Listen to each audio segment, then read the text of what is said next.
오늘 본문은 그 탕자의 비유입니다. 익히 아시는 본문이죠. 오늘 본문의 우선 전체적인 그 흐름은 이제 한 아버지에게 그 두 아들이 있었습니다. 그런데 어느 날 두 번째 아들이 그 아버지에게 저에게 올 그 재산을 미리 좀 달라 이렇게 말을 하고, 이제 그래서 그 재산을 받아서 이제 다른 나라에 가서 이제 다 탕진한 다음에 이제 아버지께 돌아오고, 또 아버지는 그 아들을 이제 반겨주는 이제 그러한 본문입니다. 이제 오늘 이 본문을 통해서 예수님께서는 이제 어떤 그 말씀과 도전을 우리에게 하고 계신지 우리 좀 찬찬히 살펴보도록 하겠습니다. 우선 그 12절을 보시면은 둘째가 아버지에게 말을 합니다. 아버지여, 재산 중에서 내게 돌아올 분깃을 주소서라고 합니다. 그러니까 아버지가 죽고 난 다음에 내게 올 그 재산을 좀 지금 미리 주십시오라는 것이죠. 이건 뭐 지금도 그렇지만 이때 당시에는 상상도 할 수 없었던 말입니다. 너무 큰 죄악입니다. 왜냐하면은 그 아버지의 재산을 달라는 것은 그냥 단순하게 아버지 돈을 주세요라는 의미가 아닙니다. 둘째 아버지에게 내게 받을 재산을 미리 주세요 했을 때 그 의미는 저는 아버지가 좀 속히 죽었으면 좋겠습니다라는 의미입니다. 그러니까 아버지가 속히 죽어서 제가 빨리 재산을 받아야 되는데 왜 여태 살아계십니까? 라는 의미입니다. 그러니까 너무 큰 죄악이죠. 그래서 그 아버지의 마음이 어떠했냐면 그 12절 계속 보시면은 그 살림을 나눠 주었더니 이렇게 되어 있습니다. 이 살림이라는 말에 좀 주목해 봐야 됩니다. 이 단어는 단순하게 그 재산, 살림이 아니고 생명이라는 말이 포함되어 있습니다. 즉 이 아버지가 이 둘째 아들한테 재산을 줄 때 생명을 줬다는 겁니다. 그 정도 마음이 찢어지고 그 정도 마음이 아팠다라는 겁니다. 그리고 더 나아가서 이 둘째 아들의 이 악한 행동은 그 13절을 통해서 더욱 드러납니다. 둘째 아들이 재물을 모아 가지고 떠나는데 13절을 보시면 어디로 떠나냐면 먼 나라에 갔다 이렇게 나옵니다. 먼 나라. 성경에서 굳이 먼 나라라고 강조하고 있습니다. 이 먼 나라로 갔다라는 것은 이제 이 둘째 아들이 아버지와 이제 인연을 끊고 싶습니다라는 의미입니다. 저는 더 이상 아버지에게는 이제 볼 일이 없습니다라는 의미입니다. 그러니까 이제 아버지하고 볼 일이 없으니까 저는 이제 떨어져 살겠습니다라는 의미로 이제 먼 나라로 간 겁니다. 결코 이 둘째 아들의 죄가 이제 가볍다라고 할 수 없죠. 커도 너무 큽니다. 이제 아버지와의 연을 끊을 정도의 반역을 저지르는데 이 둘째 아들은 아무런 거리낌도 없이 지금 그 범죄를 저지르고 있는 겁니다. 근데 그러다가 이제 둘째 아들에게 문제가 생기죠. 그 13절 뒷부분을 보시면은 허랑방탕하여 그 재산을 낭비하더니 이렇게 나옵니다. 아버지께 받아간 그 재산을 다 낭비한 겁니다. 근데 이제 허랑방탕하다 이렇게 나왔죠.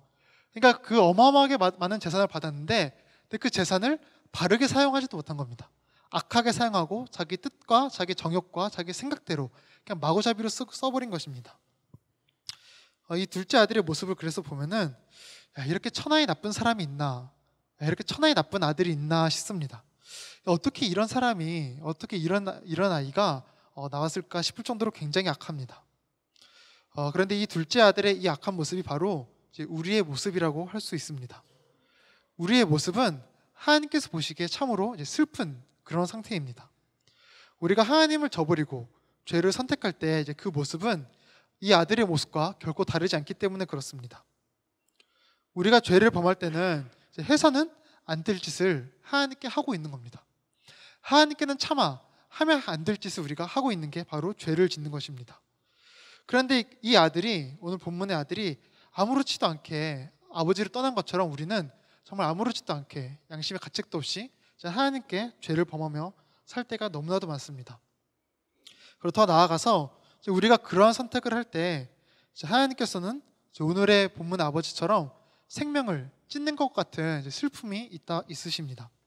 우리 그 에베소서 4장 30절 말씀 한번 같이 읽어보겠습니다. 에베소서 4장 30절 말씀 한번 같이 읽어보겠습니다. 시작. 하나님의 성령을 근심하게 하지 말라. 그 안에서 너희가 구원의 날까지 인치심을 받았느니라. 여기서 이 성령을 근심하게 하지 말라 이럴 때 이 근심이 슬픔이라는 단어입니다. 그러니까 성령을 슬프게 하지 말라라고 되어 있죠. 그리고 또 이제 이사야 1장 말씀 한번 보겠습니다. 한번 같이 읽어보겠습니다. 시작. 슬프다 범죄한 나라여 허물진 백성이요 행악의 종자여 행위가 부패한 자식이로다. 하나님께서 이스라엘을 향하여서 뭐라고 하냐면 슬프다라고 표현합니다. 슬프다. 이처럼 우리가 죄를 범할 때 우리는 늘 기억해야 됩니다. 하나님은 슬퍼하십니다. 그러나 이제 하나님은 너무 인격적이셔서 우리가 깨닫고 우리가 돌이킬 때까지 우리를 하염없이 기다리고 계십니다. 오늘 본문의 이 아버지도 그렇습니다. 오늘 이 본문의 아버지도 이 둘째 아들이 깨닫고 돌아올 때까지 하염없이 기다립니다. 그리고 이제 마침내 그 아들이 깨닫게 되죠. 17절을 보시면은 둘째 아들은 이제 먹을 게 없고 이제 굶주리니까 결단을 합니다. 어떤 결단을 하냐면 이제 아버지께 돌아가야 되겠구나라는 결단을 합니다. 이때까지 자기의 잘못을 다 뉘우치는 것이죠. 그리고 자기 신의 그 비참한 현실을 깨달은 겁니다. 자신의 비참한 현실, 그것을 깨닫고 아버지를 다시 바라봅니다. 그리고 이 모습을 이제 성경에서 보면은 얘 스스로 돌이켜 이렇게 표현합니다. 돌이켰다 이렇게 표현합니다. 이 돌이켰다라는 이 동사는 이제 회개했다라는 겁니다. 죄에서 돌이킴, 자신의 비참함을 깨닫고 하나님께 돌아감, 이것이 회개입니다. 우리가 회개할 때는 단순히 이제 우리의 죄를 그냥 단순히 자복하고 우리의 죄를 단순히 용서를 구하는 것에서 멈추면 안 됩니다. 이 아들과 같이 우리의 아버지인 하나님을 다시 바라봐야 됩니다. 하나님을 바라보지 못하면은 우리의 회개는 그냥 공허한 그냥 자신만의 반성에 그칩니다. 우리의 회개는 반드시 하나님을 바라보고 하나님을 붙들고 하나님을 의지하는 데까지 가야 됩니다. 그리고 본문을 다시 보시면 이 둘째 아들은 자신이 한 악한 행동이 있으니, 자신이 아버지께 저지른 범죄가 있으니 아버지 앞에 가서 변명할, 아버지 앞에 가서 이제 자신의 죄를 이제 이렇게 용서를 구할 그 말을 준비합니다. 그게 18절과 19절에 나오는데요. 18절과 19절 제가 한번 읽어보겠습니다. 내가 일어나 아버지께 가서 이르기를 아버지 내가 하늘과 아버지께 죄를 지었사오니 지금부터는 아버지의 아들이라 일컬음을 감당하지 못하겠나이다. 나를 품꾼의 하나로 보소서 하리라 하고, 이렇게 이 둘째 아들은 이제 아버지께 가기 전에 이제 변명의 말을 준비해 갑니다. 아주 철저하고 아주 겸손히 낮아지기를 각오하죠. 그리고 이제 드디어 이 둘째 아들의 걸음이 아버지께 향하게 됩니다. 이 아버지께 향하게 되는데 이때 놀라운 일이 일어납니다. 우리 한번 20절을 한번 같이 읽어볼까요? 네, 20절 한번 같이 읽어보겠습니다. 시작. 이에 일어나서 아버지께로 돌아가니라. 아직도 거리가 먼데 아버지가 그를 보고 측은히 여겨 달려가 목을 안고 입을 맞추니. 아멘. 그 아버지가 아들을 향해 측은히 여겼다라고 합니다. 화를 내고 분노하고 내쫓고 여기가 어디냐고 화를 내도 모자랄 만정에 아버지가 그 아들을 보고 측은히 여겼다라고 합니다. 긍휼히 여긴 겁니다. 그리고 더 놀라운 거는 이 아버지의 행동입니다. 오늘 본문을 보시면은 이제 아들을 향해 달렸다 이렇게 나옵니다. 근데 이 달렸다라고 성경에서 굳이 강조하고 있습니다. 왜 그러냐면 이 시대의 어른들은 결코 달리지 않습니다. 결코 뛰지 않습니다. 그 뛰는 행동은 그냥 어린아이나 하는 그런 천박한 행동으로 생각하기 때문에, 그리고 경박스러운 거로 생각하기 때문에 절대 어른은 달리지 않습니다. 그러나 이 아버지는 그 아들이 지금 멀리 있는데 달려갑니다. 그리고 거기서 멈추지 않고 끌어안고 목을 안고 입을 맞춥니다. 이러한 아버지의 낮아지신 행동은 무엇을 말을 하냐면 아들이 떠난 후에 아버지는 아들을 한결같이 기다렸다라는 겁니다. 하염없이 그 사랑으로 기다리신 겁니다. 이제 올까 저제 올까 언제쯤은 내 아들이 돌아올까 하염없이 기다린 겁니다. 아무리 큰 죄악을 범하고 자신에게 상처가 되는 말을 하고 떠났어도 이 아버지는 아들을 하염없이 기다린 겁니다. 그래서 이 아들이 보이자 달릴 수밖에 없던 겁니다. 남들 눈치가 보이더라도 낮아지는 행동이더라도 달릴 수밖에 없는 겁니다. 혹여 아들이 돌아오다가 되돌아갈까 달린 겁니다. 너무 반가운 것이죠. 즉 하나님은 우리를 너무 기다리십니다. 너무나 우리를 기다리십니다. 회개해서 우리가 죄에서 회개해서 하나님께 돌아오시기를 하나님은 하염없이 기다리십니다. 그러니 회개하시기 바랍니다. 죄를 고백하고 온전히 하나님을 바라보시기 바랍니다. 본문의 아버지가 달려서 자신이 낮아지신 것처럼 하나님께서도 우리를 위해서 하염없이 낮아지셨습니다. 인간의 몸을 입으시고 이 낮은 땅으로 오셔서 아주 비참히 사실 정도로 굉장히 낮아지셨습니다. 그리고 예수님께서는 말씀하셨죠. 우리에게 죄인을 불러 회개시키러 왔다라고 우리에게 말씀하셨습니다.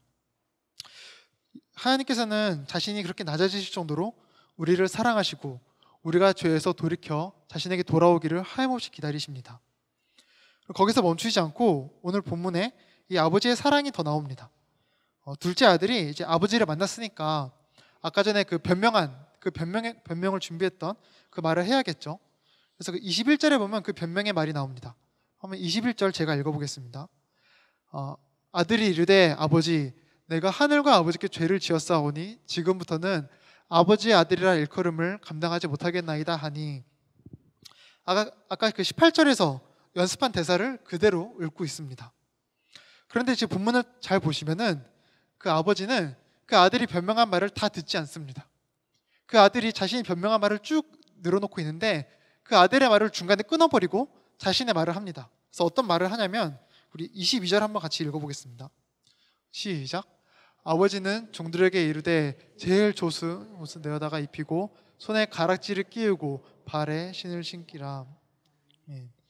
가장 좋은 옷과 가락지와 신을 줍니다. 그러니까 이 사람은 나의 아들이다라는 것이죠. 이 아이는 나의 아들이다라는 것을 자신의 종들에게 그리고 세상에 드러내고 있는 겁니다. 그 아들이 그 자신이 지금 준비한 변명을 채 내려놓기 전에 아버지는 그 아들에게 너는 내 아들이라는 그러한 표를 줍니다. 둘째 아들은 자신이 저지른 죄를 알고 있었습니다. 그래서 어떻게 말을 하고 있냐면 아들이라 일컬음을 감당하지 못하겠나이다 라고 합니다. 그러니까 저는 아버지의 아들이 될 자격이 없습니다. 저는 아버지의 아들이 될 자격이 없으니 가장 낮은 곳에 있겠습니다 라고 하는데, 근데 아버지는 그 아들을 보고 너는 내 아들이다 라고 말을 하고 있는 겁니다. 그래서 둘째 아들은 자신의 아들됨을 자기 스스로 포기해버렸는데 아버지는 그 아들을 끝까지 포기하지 않는 것입니다. 둘째 아들이 자신의 신분을 스스로 포기할지언정, 아버지인 자신에게 악한 죄를 범했을지언정 아버지는 그 둘째 아들을 결코 포기하지 않은 겁니다. 즉 그 아들의 자격은 아버지가 주는 것입니다. 아들의 자격은 그 아들의 선행이나 그 아들의 선함이나 그 아들의 그 철저한 깨우침에서 오는 것이 아니라 아버지가 주는 것입니다. 아들의 그 죄까지도 용서해 주실 정도로 그 아버지는 아들을 사랑한 겁니다. 우리도 마찬가지입니다. 우리가 하나님의 자녀됨은 하나님께서 우리에게 주신 것입니다. 그래서 우리가 하나님의 자녀됐다라는 것은 너무 고귀한 것이고 너무 감사한 겁니다. 우리는 하나님의 자녀가 될 만한 어떠한 선한 것도 없습니다. 어떠한 선한 것도 없고 너무 악할 뿐입니다. 그래서 우리의 자신을 돌아보면은 사실 하나님 앞에서 철저하게 회개도 안 하는 우리입니다. 그러나 이런 우리일지라도 하나님께서는 우리를 그 예수 그리스도를 통해 자신의 자녀 삼아 주셨습니다. 이것은 우리가 무엇이 잘나서 자녀 삼으신 게 아니라 전적인 그 은혜로 우리를 구원하시고 자녀 삼아 주셨다라는 겁니다. 우리 그 에베소서 2장 5절 말씀 한번 같이 보겠습니다. 그러면 그 가로친 그 너희는부터 한번 읽어보겠습니다. 시작. 너희는 은혜로 구원을 받은 것이라. 아멘. 우리는 그 은혜로 구원받았다 이렇게 말을 합니다. 그래서 우리가 하나님의 자녀라는 그 사실은 너무 감사하고 귀하고 복된 겁니다. 왜냐하면 하나님께서 우리에게 주신 신분이 바로 그 하나님의 자녀라는 신분이기 때문에 그렇습니다. 우리 스스로 얻은 게 아닌 예수님께서 고난당하시고 이 땅에 내려오시고 십자가에 못 박히셔서 우리가 얻는 게 바로 하나님의 자녀된 신분입니다. 그러니 우리는 그 신분에 좀 자부심이 있어야 됩니다. 하나님의 자녀라는 신분이 우리의 자랑이 되어 마땅합니다. 예수님께서 태어나신 결과이며 십자가 희생의 결과가 바로 우리입니다. 그런데 오늘 본문에 그 탕자가 한 명이 더 나옵니다. 보통 이 탕자의 비유하면은 이제 둘째만 탕자 이렇게 보는데 사실 첫째도 탕자입니다. 이제 본문을 계속 보면은 이제 둘째가 돌아오니까 이제 아버지는 잔치를 벌입니다. 기쁜 것이죠. 아들이 돌아오니까. 그런데 이 첫째 아들은 그 모습을 보고 굉장히 못마땅하게 여깁니다. 그런데 그 못마땅하게 여긴 이유가 29절에 나옵니다. 29절을 제가 읽어보겠습니다. 아버지께 대답하여 이르되 내가 여러 해를 아버지를 섬겨 명을 어김이 없거늘 내게는 염소 새끼라도 주어 나와 내 벗으로 즐기게 하신 일이 없었더니, 29절 중간에 보면 내게는 염소 새끼라도 주어 나와 내 벗으로 즐기게 하신 일이 없었다 이렇게 말을 합니다. 그리고 또 30절 마지막 부분을 보시면은 이를 위하여 살찐 송아지를 잡으셨나이다 라고 합니다. 즉 이 첫째 아들이 이 둘째 아들을 못마땅하게 여긴 이유는 다른 게 아닙니다. 재물 때문입니다. 재물. 둘째가 와서 나한테 올 그 분깃이, 나한테 올 그 재물이 혹여라도 저 아이한테 뺏길까봐 그게 걱정되는 겁니다.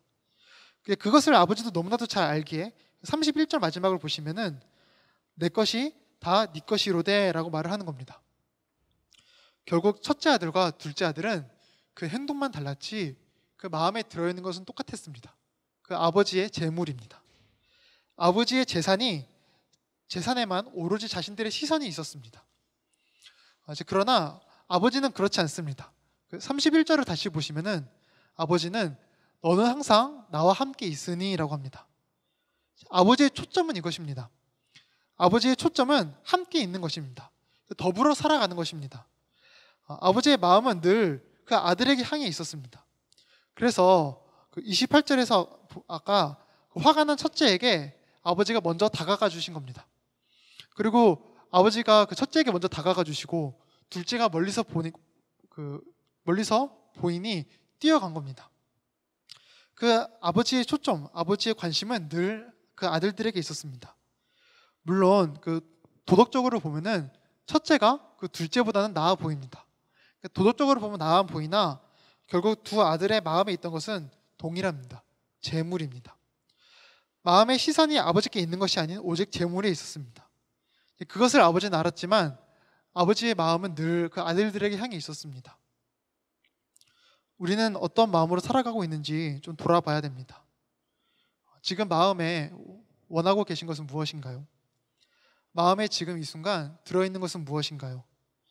아버지가 둘째 아들이 자기에게 왔을 때 달려갔고 첫째 아들이 화가 났을 때 아버지가 먼저 다가가 주셨습니다. 두 아들들은 알아야 했습니다. 아버지가 늘 나를 바라보고 계시고 아버지가 늘 나에게 그 시선이 향해 있구나, 이걸 알아야 됐습니다. 그리고 아버지와 함께 사는 삶이 정말 복된 삶이라는 것을 알아야 했습니다. 우리도 알아야 합니다. 하나님의 시선은 늘 우리를 향해 있습니다. 한결같이 우리에게 향해 있습니다. 따라서 우리가 죄를 지을 때는 애통해 하시고 우리가 슬플 때는 같이 슬퍼하시고 기쁠 때는 같이 기뻐하십니다. 그리고 우리가 깨닫기를 원하고 계십니다. 예수 그리스도와 함께하는 삶, 이것이 정말 복된 삶임을 우리가 정말 깨닫기를 원하십니다. 예수님과 더불어 살아가는 것이 정말 복입니다. 다른 거 바라보지 마시고 오직 그리스도만 바라보시기 바랍니다. 하루하루 살아가시면서 그리스도의 그 마음으로 살아가시기 바랍니다. 우리 마지막으로 말씀 하나 읽겠습니다. 시편 73편 말씀 한번 같이 읽겠습니다. 시작. 하나님께 가까이 함이 내게 복이라.